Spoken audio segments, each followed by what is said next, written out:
ना ब्लॉग सबका पड़ा था। हेलो दोस्त, नमस्ते, प्रणाम। मैं हूँ आपकी वंदना, स्वागत करती हूँ खुशबू यादव आदि गीत के चैनल पर।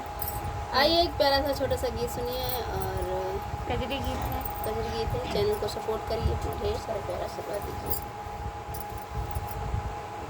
दिनवा चार पहर के रजऊरतिया कहाँ बितवला ना।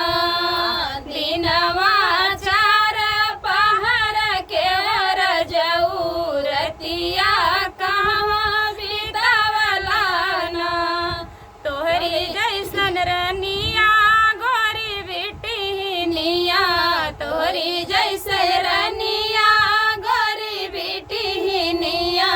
जेवना बनावे और अकिल बतावे, वही संग बिताए सारी रतिया ना।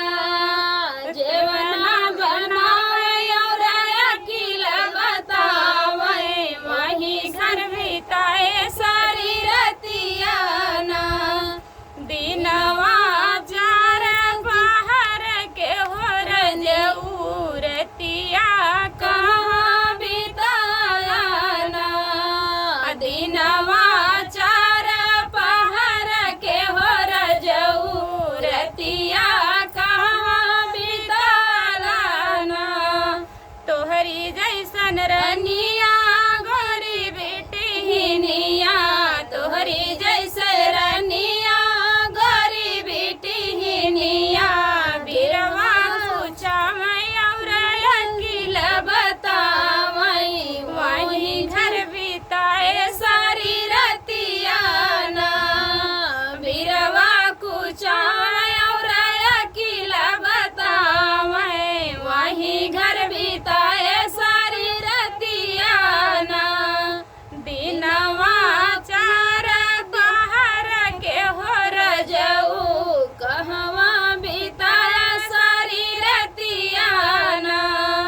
दिनवा चार पहर के हो रजऊ रतिया कहवा बितवला ना। तोहरी जैसन रनिया गोरी बेटिनिया, तोहरिया से जिया लगावे और अकिल बतावे, वही संग बिताए सारी रतिया ना। सोजिया लगावे और अकिल बतावे, वही संग बिताए सारी रतिया ना। दिना